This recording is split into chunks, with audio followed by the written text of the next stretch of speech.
അസ്സലാമു അലൈക്കും വറഹ്മത്തുള്ളാഹി വബറകാത്തു.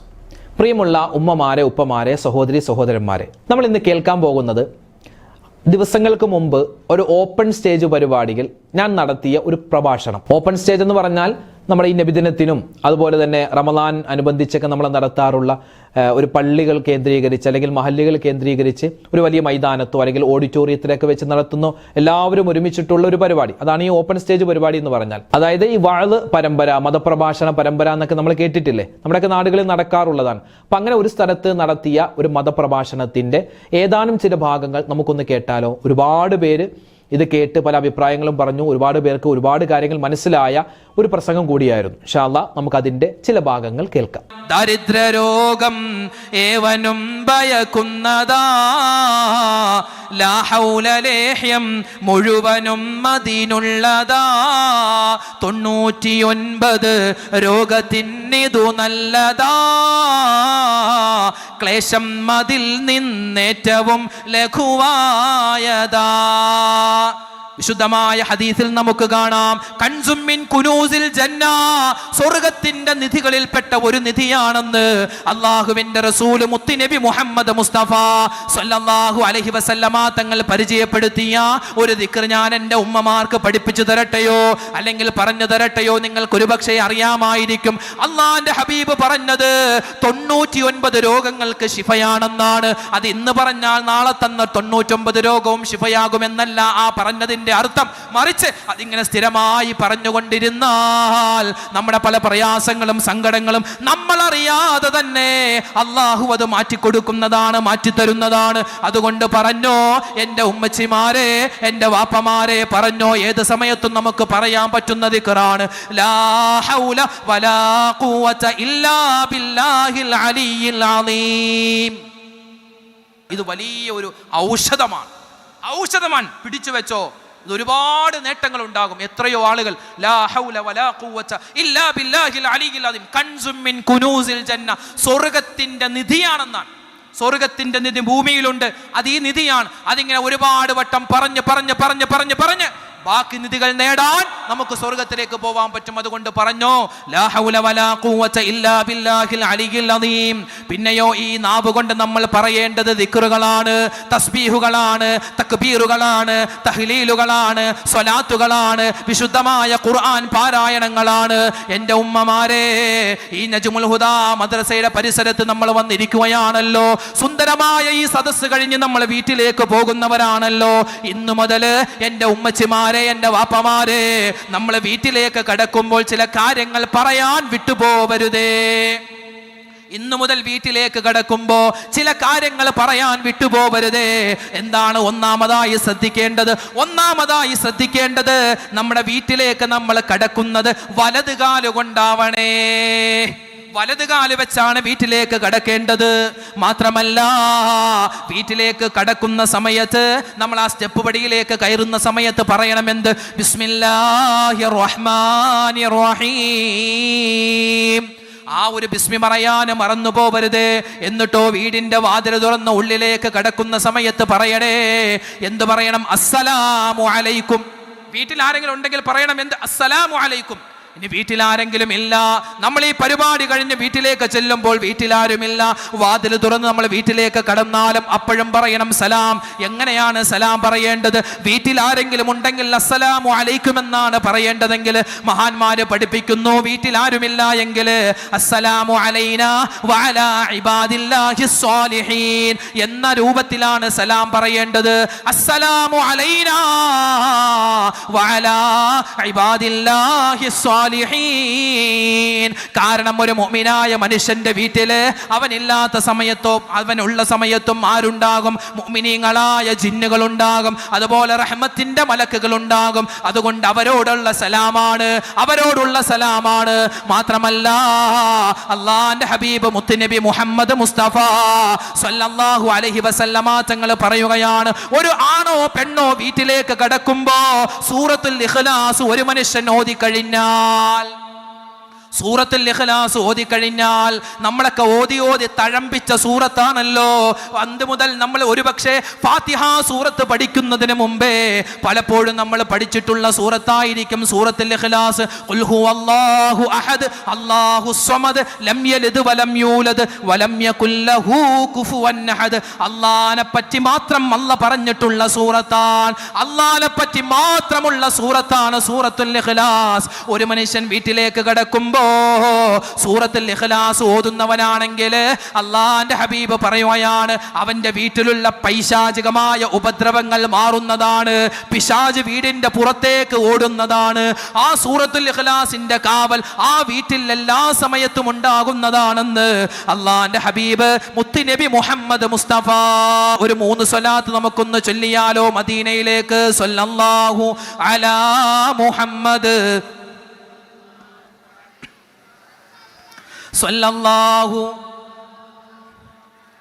സല്ലല്ലാഹു അലൈഹി വസല്ലം. അല്ലാഹുമ്മ സ്വല്ലി അലാ മുഹമ്മദ് യാ റബ്ബി സ്വല്ലി അലൈഹി വസല്ലം. എൻ്റെ ഉമ്മച്ചിമാരെ, എൻ്റെ വാപ്പമാരെ, നിങ്ങൾക്കൊരു സ്വഹാബിയെ ഞാൻ പറഞ്ഞു തരാം.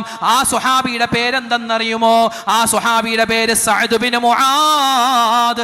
Saad bin Muadh, Saad bin Muadh എന്ന സ്വഹാബിയുണ്ടല്ലോ, അല്ലാഹുവേ 30-ാമത്തെ വയസ്സിലാണ് പരിശുദ്ധമായ ഇസ്ലാമിലേക്ക് കടന്നു വരുന്നത്. തന്റെ 30-ാമത്തെ വയസ്സിലാണ് ഇസ്ലാമിലേക്ക് കടന്നു വരുന്നത്. എന്നിട്ടോ 5 വർഷം മാത്രമാണ് പരിശുദ്ധമായ ഇസ്ലാമിൽ മെമ്പർഷിപ്പ് ഉണ്ടായിരുന്നത്. അതായത് മുസ്ലിമായി ജീവിച്ചത് 5 വർഷക്കാലം മാത്രമാണ്. 30-ാമത്തെ വയസ്സിൽ ഇസ്ലാമിലേക്ക് കടന്നു വരുന്നു, 35-ാമത്തെ വയസ്സിൽ വഫാത്താവുകയാണ്. 5 വർഷക്കാലം കൊണ്ട് 500 വർഷത്തെ ഇബാദത്ത് ചെയ്ത പ്രതിഫലമാണ് ആ സ്വഹാബി കരസ്ഥമാക്കിയത്. അല്ലാഹുവിന്റെ ഹബീബ് മുത്തുനബി മുഹമ്മദ് മുസ്തഫ സല്ലല്ലാഹു അലൈഹി വസല്ലമ തങ്ങൾ പറയുകയാ, സഅദ് ബിൻ മുആദ് എന്ന സ്വഹാബി വഫാത്തായ സമയത്ത് അല്ലാഹുവിന്റെ ഹബീബ് അതാ ആകാശ ലോകത്തേക്ക് നോക്കുകയാ.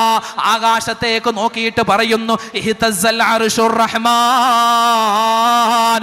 സ്വഹാബാ, അല്ലാഹുവിന്റെ അർശ് കുലുങ്ങുന്ന സൗണ്ട്, അല്ലാഹുവിന്റെ അർശ് കുലുങ്ങുന്ന ശബ്ദം ഞാൻ കേൾക്കുന്നുണ്ട്. എന്താണ് കാരണമെന്നറിയോ? എന്താണ് കാരണമെന്നറിയോ? ഈ സഅദ് ബിൻ മുആദിന്റെ വഫാത്ത് കാരണമായിട്ടാ.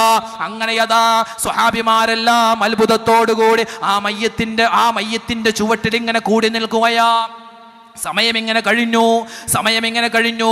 മയ്യത്ത് കുളിപ്പിക്കാൻ വേണ്ടി സ്വഹാബിമാർ സഅദ് ബിൻ മുആദ് എന്ന സ്വഹാബിയുടെ മയ്യത്ത് എടുക്കുകയാണ്. എടുക്കുന്ന സമയത്ത് അല്ലാഹുവേ, സുഗന്ധം ഉപയോഗിച്ചിട്ടില്ല, പക്ഷേ സുഗന്ധമാണ്. ആ മയ്യത്തിൽ നിന്നും മണക്കാൻ പറ്റുന്നത് നല്ല സുഗന്ധമാണ്. ഇന്ന് വരെ ആസ്വദിക്കാത്ത, ഇന്ന് വരെ മദീനക്കാരും മക്കക്കാരും ആസ്വദിക്കാത്ത വലിയ സുഗന്ധമാണ് ആ സ്വഹാബിയുടെ ജനാസയിൽ നിന്നും അടിച്ചു വീശുന്നത്. അല്ലാഹുവിന്റെ ഹബീബ് മുത്തുനബി മുഹമ്മദ് മുസ്തഫ സല്ലല്ലാഹു അലൈഹി വസല്ലമ തങ്ങള് അല്ലാഹ് കുളിപ്പിച്ചു കഴിഞ്ഞ് ആ സ്വഹാബിയുടെ ജനാസയുമായിട്ടതാ ഖബറടക്കാൻ വേണ്ടി കൊണ്ടുപോകുമ്പോ നബിതങ്ങൾ നബിതങ്ങൾ സല്ലല്ലാഹു അലൈഹി വസല്ലമ തങ്ങൾ തന്റെ കാലിന്റെ 2 തള്ളവിരൽ കുത്തിയാണ് ഇങ്ങനെ നടന്നു പോകുന്നത്. ചോദിച്ചു, നബിയേ, എന്തിനാണ് ഇങ്ങനെ തള്ളവിരൽ കുത്തി നടക്കുന്നത്? ആ സമയത്ത് റസൂലുള്ളാഹി തങ്ങൾ പറഞ്ഞത്, സ്വഹാബാ, വാനലോകത്ത് നിന്നും കടന്നു വന്നിട്ടുണ്ട് 70,000 മലക്കുകളാണ് കടന്നു വന്നിട്ടുള്ളത്. എന്തിനെന്നറിയോ? സഅദ് ബിൻ മുആദിന്റെ ജനാസ ചുമക്കാൻ വേണ്ടിയാണ്. ആ സമയത്താണ് സ്വഹാബിമാര് പറയുന്നത്, നബിയേ, ശരിയാണ്, ഈ സഅദ് ബിൻ മുആദിന്റെ ജനാസയുണ്ടല്ലോ, മയ്യത്ത് കട്ടിലുണ്ടല്ലോ, ഒരു ഭാരം പോലും നമുക്ക് തോന്നുന്നില്ല നബിയേ, ശരിയാണെന്ന്. ആ സമയത്താണ് സ്വഹാബിമാര് സാക്ഷ്യം വഹിക്കുന്നത്. മലക്കുകളാണ് ആ സ്വഹാബിയുടെ ജനാസ ചുമന്നു കൊണ്ടുപോയത്. മാത്രമല്ല, ഖബർ കുഴിക്കുന്ന മനുഷ്യനുണ്ടല്ലോ, ഖബർ കുഴിക്കുന്ന മനുഷ്യൻ പറയുകയാണ്, ഓരോ വട്ടവും ഞാൻ ഇങ്ങനെ ഖബർ കുഴിക്കുന്ന സമയത്ത് എവിടെ നിന്നോ നല്ല സുഗന്ധം ഇങ്ങനെ അടിച്ചു വീശുകയാ, എങ്ങനെയോ സുഗന്ധം അടിച്ചു വീശുകയാ. അങ്ങനെ ഖബർ കുഴിക്കുന്ന സ്വഹാബി എന്ത് ചെയ്തു? ഒരു പിടി മണ്ണെടുത്തു വാരുകയാണ്, തന്റെ മടിയിലേക്ക് മാറ്റിവെക്കുകയാണ്. മണത്തു നോക്കുമ്പോ സഅദ് ബിൻ മുആദ് എന്ന സ്വഹാബിയുടെ ജനാസ വെക്കാൻ പോകുന്ന ഖബർസ്ഥാൻ ഉണ്ടല്ലോ, ആ ഖബറിന്റെ ഉള്ളിൽ കബറിൽ നിന്നും നല്ല സുഗന്ധം വരികയാണ്. മണ്ണിങ്ങനെ മണത്തി നോക്കുമ്പോ കസ്തൂരിയേക്കാൾ വലിയ മണമാണുള്ളത്. അങ്ങനെ ഒരു പിടി മണ്ണെടുത്തു വാരുകയാണ്, മാറ്റിവെക്കുകയാ. അങ്ങനെ ജനാസ കൊണ്ടുവന്ന് വെച്ചു. അങ്ങനെ കബറടക്കിയിട്ട് എല്ലാവരും പോവുകയാ. അതുപോലെ തന്നെ ഈ കബർ കുഴിച്ച സ്വഹാബി വീട്ടിലേക്ക് ഓടുകയാ. തന്റെ മടിക്കുത്തിൽ വെച്ചിരുന്ന സഅദ് ബിൻ മുആദ് എന്ന സ്വഹാബിയുടെ ജനാസ കുഴിച്ച ആ ജനാസ വെക്കാൻ വേണ്ടി കുഴിച്ച ഖബറുണ്ടല്ലോ, ആ ഖബറിൽ നിന്നും എടുത്ത മണ്ണിങ്ങനെ മണത്തു നോക്കുമ്പോ അല്ലാഹുവേ നല്ല സുഗന്ധമുണ്ടല്ലോ, ഈ സുഗന്ധം മാറിയിട്ടില്ലല്ലോ. അങ്ങനെ സൂക്ഷിച്ചു വെക്കുകയാണ്. ഭാര്യയോട് കാര്യങ്ങൾ പറയുകയാണ്. അങ്ങനെ മൂന്നാമത്തെ ദിവസമുണ്ടല്ലോ, ഈ ഖബർ കുഴിച്ച സ്വഹാബി അതാ സ്വപ്നത്തിൽ കാണുകയാണ്. മഹാനായ സഅദ് ബിൻ മുആദ് എന്ന സ്വഹാബിയെ ചോദിക്കുന്നു, സഅദേ എന്താണടാ നിന്റെ ഖബർ കുഴിച്ചപ്പോൾ വല്ലാത്തൊരു സുഗന്ധമായിരുന്നല്ലോ. അള്ളാന്റെ ഹബീബ് പറയുന്നതായി ഞങ്ങൾ കേട്ടു, ഒരുപാട് മലക്കുകൾ നിന്റെ ജനാസ നിസ്കരിക്കാൻ വേണ്ടി വന്നു എന്ന്. നീ എന്ത് ചെയ്തിട്ടാണ് സഅദേ നിനക്ക് അല്ലാഹു ഇത്രമാത്രം പ്രതിഫലങ്ങൾ തന്നത്, ഇത്രമാത്രം അത്ഭുതങ്ങൾ ഞങ്ങൾ കണ്ടത്? ആ സമയത്ത് മഹാനായ സഅദ് ബിൻ മുആദ് തങ്ങൾ പറയുകയാണ്, ഞാനങ്ങനെ പ്രത്യേകിച്ചൊന്നും ചെയ്യാറില്ല, പക്ഷേ ഞാൻ എപ്പോഴും മുറുകെ പിടിക്കുന്നൊരു സൂറത്തുണ്ട്. അത് സൂറത്തുൽ ഇഖ്ലാസാണ്. സൂറത്തുൽ ഇഖ്ലാസ് സ്ഥിരമായി ഞാൻ ഓതുമായിരുന്നു. മാത്രമല്ല ഞാൻ എപ്പോഴും വുദൂ ഉള്ളവനായിരുന്നു, വുദൂ എപ്പോഴും എടുക്കുന്നവനായിരുന്നു. എൻ്റെ ഉമ്മമാരെ, എൻ്റെ വാപ്പമാരെ, ഈ രണ്ട് സ്വഭാവം നമുക്കുണ്ടാകുമോ? ഈ രണ്ട് സ്വഭാവം നമുക്കും ഉണ്ടാക്കിയെടുക്കാൻ പറ്റുമോ? എപ്പോഴും സൂറത്തുൽ ഇഖ്ലാസ് ഓതാൻ പറ്റുമോ? സുന്നത്തായ നിസ്കാരങ്ങൾ നമ്മൾ നിസ്കരിക്കുന്നവരല്ലേ? ഇശാക്ക് മുമ്പും ശേഷവും നിസ്കരിക്കുന്നവരല്ലേ?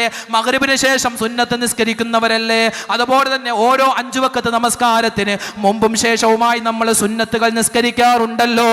ആ സുന്നത്ത് നിസ്കാരത്തിലൊക്കെ പരമാവധി സൂറത്തുൽ ഇഖ്ലാസ് ഓതിയാൽ വലിയ പ്രതിഫലമാണ്. അല്ലാതെ നിസ്കാരമില്ലാത്ത സമയത്തും നിസ്കാരമല്ലാത്ത സമയത്തും നമുക്ക് സൂറത്തുൽ ഇഖ്ലാസ് പാരായണം ചെയ്യാം. മാത്രമല്ല വുദൂ നിത്യമാക്കണേ. നിസ്കാരം കഴിഞ്ഞു പോകുമ്പോൾ നമുക്ക് വുദൂ ഉണ്ടാകുമല്ലോ. നമ്മളെങ്ങാനും മലമൂത്ര വിസർജനം ചെയ്ത് കഴിഞ്ഞാൽ അപ്പോഴും നമ്മൾ വുദൂ എടുക്കണേ.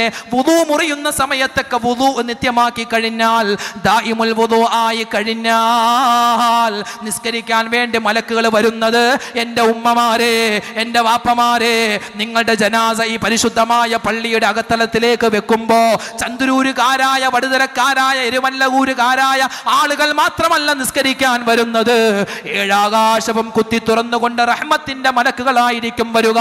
അതുകൊണ്ട് ഈ രണ്ട് സ്വഭാവം നമ്മൾ മറന്നു പോവരുതേ. ഈ രണ്ട് സ്വഭാവം ഉള്ളത് കൊണ്ടായിരുന്നു മഹാനായ സഅദ് ബിൻ മുആദ് എന്ന സ്വഹാബിക്ക് അല്ലാഹു തആല വലിയ പ്രതിഫലങ്ങൾ ഈ ദുനിയാവിൽ തന്നെ കൊടുക്കാനുള്ള കാരണം. അതുകൊണ്ട് എൻ്റെ വാപ്പമാരെ, എൻ്റെ ഉമ്മമാരെ, നമ്മുടെ ഈ നാവുണ്ടല്ലോ, ആ നാവ് കൊണ്ട് നമ്മൾ പറയേണ്ടത് വിശുദ്ധമായ ഖുർആൻ പാരായണമാണ്, ദിക്റുകളാണ്, തസ്ബീഹുകളാണ്, തക്ബീറുകളാണ്. അല്ലാതെ മറ്റുള്ളവരുടെ കുറ്റവും കുറയും പറയും പോയാൽ ഒന്നും കിട്ടൂല. ചില ആളുകൾ തസ്ബിമാല കയ്യിൽ പിടിച്ചുകൊണ്ട് ഇങ്ങനെ കുറ്റം പറയുന്നവരുണ്ട് അല്ലേ? ഒരു പെണ്ണ് അയൽവക്കത്തെ ഏതെങ്കിലും ഒരു താത്ത വന്നാൽ കയ്യിൽ നല്ല തസ്ബിമാല ഉണ്ടാകും, അല്ലെങ്കിൽ കൗണ്ടർ ഉണ്ടാകും, അതിങ്ങനെ നെക്കിക്കൊണ്ട് ഇങ്ങനെ മറ്റുള്ളവരുടെ കുറ്റവും കുറവും പറയുന്നു. ഒന്നും കിട്ടാൻ പോകുന്നില്ല. അതുകൊണ്ട് വളരെയധികം ശ്രദ്ധിക്കണേ. നാവ്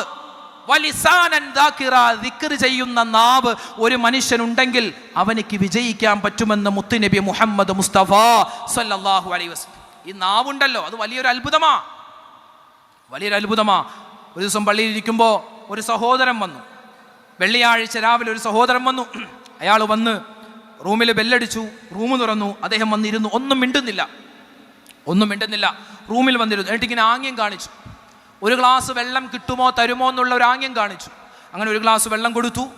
ആ വെള്ളം ഇങ്ങനെ പതിയെ വായിൽ വെച്ച് കുറേ നേരം ഇങ്ങനെ വായിലിങ്ങനെ വെള്ളം വെച്ചിട്ട് പതിയെ ഇറക്കി. പതിയെ വെള്ളം ഇറക്കിയിട്ട് അദ്ദേഹം ഇങ്ങനെ സംസാരിക്കാൻ തുടങ്ങുക. എന്താ പറയുന്നത്? ഉസ്താദേ, ഞാൻ കോഴിക്കോട് ജില്ലയിൽ നിന്നും വരുന്നതാണ്. എൻ്റെ തൊണ്ടയിൽ ക്യാൻസറാണ്. 9 കീമോ വേണം. 7 കീമോ ചെയ്തു, 2 ഇനി ചെയ്യണം. ഒരെണ്ണത്തിന് ഏകദേശം 40,000 രൂപ വരുന്നു. അതുകൊണ്ട് ഒരു സംഭാവന കിട്ടുമോ എന്നറിയാൻ വേണ്ടി വന്നതാണ്. ഞാൻ ചോദിച്ചു, എന്തിനാ ഈ വായിൽ വെള്ളം വെച്ചത്? കീമോ ചെയ്ത് ഉമിനീർ ഗ്രന്ഥി അത് നഷ്ടപ്പെട്ടു, അത് കരിഞ്ഞുപോയി. ഇനി എൻ്റെ നാവിൽ എന്തുണ്ടാവില്ല? ഉമിനീരുണ്ടാവില്ല. ഞാനിപ്പോൾ സംസാരിക്കാൻ തുടങ്ങിയിട്ട് 1 മണിക്കൂറും 20 മിനിറ്റും 11 സെക്കൻഡുമായി. ഞാനിങ്ങനെ സംസാരിക്കൂലേ, ഇങ്ങനെ ഓരോ വാക്കുകൾ ഇങ്ങനെ പറയുന്നു, നിങ്ങളിങ്ങനെ സംസാരിക്കുന്നു, ഓരോ വാക്കുകളും പറയുന്നു. എൻ്റെ വാക്കുകൾ നിങ്ങൾക്ക് കേൾക്കാൻ പറ്റുന്നു, എൻ്റെ നാവ് ഇങ്ങനെ വഴങ്ങുന്നു. ഇതെങ്ങനെയാണ് പറ്റുന്നത്? എൻ്റെ നാവ് എൻ്റെ വായയിൽ ഉള്ള ഉമിനീരുമായി ഇടകലർന്നിട്ടാണ്. എൻ്റെ വായിൽ ഉമിനീരില്ല എങ്കിൽ എൻ്റെ നാവ് കൊണ്ട് എനിക്കിങ്ങനെ ചലിപ്പിക്കാൻ പറ്റില്ല. അപ്പം അദ്ദേഹത്തിന് നാവ് ചലിപ്പിക്കണമെങ്കിൽ വെള്ളം വായിലിങ്ങനെ ഒരുപാട് നേരം വെച്ച് പതിയെ ഇറക്കി ആ നനവിൽ വേണം സംസാരിക്കാൻ. എന്താ അല്ലേ അള്ളാഹു നമുക്ക് തന്നിട്ടുള്ള നിഅമത്ത് എണ്ണാൻ തുടങ്ങിയ തീരുവോ? എത്ര നിഅമത്താണ് ഈ നാവുണ്ടല്ലോ. ഈ നാവ് കൊണ്ട് 3000-ലധികം രസങ്ങൾ നമുക്കറിയാൻ പറ്റുന്നതാണ്. 3000-ലധികം രസങ്ങൾ. ഇപ്പം നമ്മൾ ഏതൊക്കെ രസം അറിയും? ഉപ്പ്, മധുരം, കയ്പ്പ്, ചവർപ്പ്, എരിവ്, പുളി, ഇതൊക്കെ നമ്മൾ അറിയാൻ പറ്റും അല്ലെ, ഓരോ വസ്തുവും നമ്മൾ കുടിക്കുമ്പോൾ കഴിക്കുമ്പോൾ. എന്നാൽ ഇതുപോലെ 3000 രസങ്ങൾ അറിയാനുള്ള കഴിവ് അള്ളാഹു നമ്മുടെ നാവിന് കൊടുത്തിട്ടുണ്ടെന്നാണ്. അപ്പം എൻ്റെ ശരീരം, നിങ്ങളുടെ ശരീരം എത്രയോ അത്ഭുതമാണ്. അതുകൊണ്ട് നാവ് കൊണ്ട് മറ്റുള്ളവരുടെ കുറ്റം പറയാൻ നിൽക്കരുതേ, മറ്റുള്ളവരെ കളിയാക്കാൻ നിൽക്കരുതേ. ഇന്നിപ്പോൾ കളിയാക്കൽ, ട്രോള്, കളിയാക്കൽ എന്നല്ല, പരിഹാസം എന്നല്ല പറയാ, ട്രോളി എന്നാ. അവൻ എന്നെ ട്രോള് വീഡിയോകൾ അല്ലേ, ട്രോൾസ്, അങ്ങനെ ട്രോൾസ്. അത് ഉസ്താദുമാരെ ട്രോളാറുണ്ട്, പള്ളിക്കമ്മറ്റിക്കാരെ ട്രോളാറുണ്ട്, പെണ്ണുങ്ങളെ ട്രോളാറുണ്ട്, ആണുങ്ങളെ ട്രോളാറുണ്ട്, കൂട്ടുകാരെ ട്രോളാറുണ്ട്. ഇങ്ങനെ ട്രോളുകളുടെ കാലമാണ്. പറയട്ടെ, ദുന്യാവിൽ നല്ല രസമായിരിക്കും ഒരു ട്രോള് വീഡിയോ നമ്മൾ യൂട്യൂബിൽ കാണാൻ, നമുക്ക് നല്ല രസമായിരിക്കും അല്ലേ. ഇടയ്ക്കൊരു ഒരു സൗണ്ടുകളും അതുപോലെ തന്നെ മറ്റുള്ളവരെ പരിഹസിക്കുന്ന കുറേ മറ്റു വീഡിയോകളൊക്കെ ചേർത്തിട്ട് ഒരു ട്രോൾ വീഡിയോ ഉണ്ടാക്കിയാൽ മില്യൺ വ്യൂസ് കിട്ടും. ഇവിടെ നാളെ ആഖിറത്തിലോ ഒരു മനുഷ്യൻ ദുന്യാവിൽ മറ്റൊരാളെ പരിഹസിച്ച് കഴിഞ്ഞാൽ അള്ളാഹു അവനിക്ക് കൊടുക്കുന്ന ശിക്ഷ കേട്ടോ. എന്താ ശിക്ഷ? ഇപ്പൊ സോഷ്യൽ മീഡിയയിലൊക്കെ ചില യൂട്യൂബ് ചാനലുകളിലും അതുപോലെ തന്നെ നമ്മുടെ വാർത്താ ചാനലുകൾ, ചില ചാനലുകളുടെ പേര് തന്നെ കണ്ടതും കേട്ടതും എന്നാണ്. എവിടെയോ കണ്ടതും എവിടെയോ കേട്ടതുമൊക്കെ വന്ന് പറയുന്ന പരിപാടികളുണ്ട്. ഇപ്പോൾ നമ്മുടെ ഒരുപാട് ഓണ പരിപാടികളൊക്കെ കഴിഞ്ഞല്ലോ. അപ്പോൾ ഒരു സ്ഥലത്ത് ചെന്നപ്പോൾ അവിടെ ഒരു പരിപാടിയുടെ ലിസ്റ്റ് ഇങ്ങനെ കണ്ടു. എന്താ? കലം തല്ലൽ, സുന്ദരിക്ക് പൊട്ടുതൊടൽ, അതുപോലെ കുപ്പിയിൽ വെള്ളം നിറക്കൽ, അതിൻ്റെ ഏറ്റവും അവസാനം നുണ പറയൽ മത്സരം. ഏറ്റവും കൂടുതൽ ഏറ്റവും വലിയ നുണ ആര് പറയുന്നോ അവർക്ക് സമ്മാനം. ഒരു വാർത്ത വന്നാൽ, ഒരു സ്ഥലത്തൊരു ആക്സിഡന്റ് നടന്നു, അല്ലെങ്കിൽ എന്താണ് ഒരു ബോംബ് പൊട്ടി, അല്ലെങ്കിൽ എന്താണ് ഒരു കൊലപാതകം നടന്നു, അപ്പൊ എൻ്റെ ചാനലിൽ, ഞാൻ വർക്ക് ചെയ്യുന്ന ചാനലിലായിരിക്കണം ഈ വാർത്ത ആദ്യം വരേണ്ടത്. അങ്ങനെ എത്രയോ വാർത്തകൾ ചുമ്മാ വളച്ചൊടിച്ച് അവിടെ അങ്ങനെയായിരുന്നു, അതാ പ്രതി ഇങ്ങോട്ട് വന്നപ്പോൾ അവിടെ നിന്ന് ഇങ്ങോട്ട് വന്നപ്പോൾ അങ്ങോട്ട് വന്നു, ചുമ്മാ തള്ളി മറിക്കുക. അപ്പൊ ഈ നുണ പറയുക എന്നുള്ളത് അത് സർവ്വസാധാരണമായി മാറി. പരിഹസിക്കുക എന്നുള്ളത് സർവ്വസാധാരണമായി മാറി. അള്ളാഹുവിൻ്റെ റസൂല് സല്ലല്ലാഹു അലൈഹി വസല്ലമ തങ്ങൾ പറയുന്നു, മറ്റുള്ളവരെ പരിഹസിച്ചാൽ ഇന്നൽ മുസ്തഹ്സിഈന ബിന്നാസ്, ജനങ്ങളെ പരിഹസിക്കുന്ന ആളുകൾ, ട്രോളുന്ന ആളുകൾ ഒന്ന് സൂക്ഷിച്ചോ. എന്താണ് വരാൻ പോകുന്നത്? അള്ളാഹുവിന്റെ ഹബീബ് പറയുകയാ, ആ ട്രോളിയ ആളുകളുണ്ടല്ലോ, ട്രോള് വീഡിയോകൾ ഇറക്കുന്നവർ, അല്ലെങ്കിൽ എന്താണ് മറ്റുള്ളവരെ പരിഹസിക്കുന്നവർ, കൂട്ടുകാരെ കളിയാക്കുന്നവർ, അങ്ങനെയുള്ള ആളുകളെ നാളെ അല്ലാഹു തആല ആഖിറത്തിലേക്ക് കൊണ്ടുവരുന്നതാണ്. ആഖിറത്തിലേക്ക് കൊണ്ടുവന്നിട്ട് പടച്ചവൻ മലക്കുകളോട് പറയും, അവരെ ഒന്ന് ട്രോളാൻ. അല്ലാഹു തആല മലക്കുകളോട് പറയും, അവരൊന്ന് ട്രോളിക്കോ. മലക്കുകളെ ട്രോളുന്ന ഒരു രൂപമുണ്ട്. എന്തെന്നാ? യുഫ്തഹു ലി അഹദിഹിം ബാബും മിനൽ ജംന, സ്വർഗത്തിന്റെ 8 വാതിലുകളിൽ ഒരു വാതിൽ ഇങ്ങനെ തുറക്കപ്പെടും. അപ്പോ പരിഹസിച്ച ആളുകളൊക്കെ ഇങ്ങനെ നോക്കുമ്പോൾ ആ സ്വർഗം, മലക്കുകൾ പറയും ഹലുമ്മ ബാ. അപ്പൊ അവരിങ്ങനെ ഓടി വരുന്നാൻ സ്വർഗത്തിലേക്ക്. ഓടി വരുന്ന സമയത്ത് ആ വാതിലിങ്ങനെ അടയ്ക്കപ്പെടുമെന്നാണ്. അപ്പൊ അവർ പറയും, ഇതെന്താ ഞങ്ങളെ കളിയാക്കിയതാണോ? അവർ ചോദിക്കും, ഞങ്ങളെ കളിയാക്കിയതാണോ? ഓ, അപ്പൊ മലക്കുകൾ പറയും, നിങ്ങളുടെ വാതിൽ ഇതല്ല, നിങ്ങൾ സ്വർഗത്തിൽ കടക്കേണ്ട വാതിൽ ഇതല്ല, ആ വാതില. നോക്കുമ്പോ സ്വർഗത്തിന്റെ അടുത്ത വാതിൽ അതിങ്ങനെ തുറക്കപ്പെടും. ഹലുമ്മ. അവിടെയും മലക്കുകൾ ഇങ്ങനെ വിളിക്കും, ഇവരിങ്ങനെ ഓടും. അങ്ങനെ ഓടിച്ചെല്ലുമ്പോൾ ആ വാതിൽ അടയ്ക്കപ്പെടും. ഇങ്ങനെ സ്വർഗത്തിന്റെ 8 വാതിലുകളും തുറക്കപ്പെട്ട് അതിലൂടെ സ്വർഗത്തിലേക്ക് കടക്കാൻ ഈ പരിഹസിച്ച ആളുകൾ ചെല്ലുമ്പോൾ അതൊക്കെ അടക്കപ്പെടും. എന്നിട്ടോ അവസാനം മലക്കുകൾ പറയും എന്താണ്? സുമ്മ യുഫ്തഹു ലഹു ബാബുൻ ആഖർ. പിന്നെ ഓരോ വാതിലും കഴിഞ്ഞ് അവസാനം മലക്കുകൾ പറയും, പറ്റൂല്ലടോ, നിങ്ങൾക്ക് സ്വർഗത്തിൽ സ്ഥാനമില്ല, നിങ്ങൾ മറ്റുള്ളവരെ ഇതുപോലെ പരിഹസിച്ചവരാണല്ലോ, നിങ്ങൾക്കുള്ള കേന്ദ്രം അത് സ്വർഗമല്ല, അത് നരകമാണെന്ന് പറഞ്ഞ് വലിയ സങ്കടത്തോടെ വിഷമത്തോടെ നരകത്തിലേക്ക് പോവേണ്ടി വരുന്ന ആളുകളുണ്ട്. പടച്ചിറപ്പ് നമ്മളെ കാത്തുരക്ഷിക്കുമാറാവട്ടെ. അതുകൊണ്ട് നാവ് നമ്മളൊന്ന് നല്ലതുപോലെ സൂക്ഷിച്ചോ, മറ്റുള്ളവരെ കളിയാക്കാൻ നിൽക്കണ്ട. അപ്പൊ ഒന്നാമതായി നമ്മൾ പറഞ്ഞത് എന്താ? ശുക്ർ ചെയ്യുന്ന നന്ദിയുള്ള ഹൃദയം വേണം. രണ്ടാമത് ലിവലിസാനൻ ദാകിറ, ദിക്ർ ചെയ്യുന്ന നാവ്. മൂന്നാമത്തത്, സമയം 9:30 ഇനി 2 കാര്യം കൂടി പറയാനുണ്ട്, വേഗത്തിൽ പറഞ്ഞ് ഇൻഷാ അല്ലാഹ് നമുക്ക് ദുആ ചെയ്ത് പിരിയാം. അൽഹംദുലില്ലാഹ്, നമ്മൾ ഈ പ്രസംഗത്തിൽ നിന്നും ഒരുപാട് കാര്യങ്ങൾ പഠിച്ചു. അല്ലാഹു തആല സ്വീകരിക്കുമാറാവട്ടെ. ഒരുപാട് ആളുകൾ ഇത് കേട്ടിട്ട് ഒരുപാട് ദുആ ചെയ്യാനൊക്കെ പറഞ്ഞിട്ടുണ്ട്. അല്ലാഹു തആല എല്ലാവരുടെയും മനസ്സിലുള്ള ഹലാലായ മുറാദുകൾ ഹാസിലാക്കി കൊടുക്കട്ടെ. എല്ലാ വേദനകളും വിഷമങ്ങളും അല്ലാഹു തആല മാറ്റി കൊടുക്കട്ടെ. ആമീൻ യാ റബ്ബൽ ആലമീൻ. അസ്സലാമു അലൈക്കും വറഹ്മത്തുള്ളാഹി.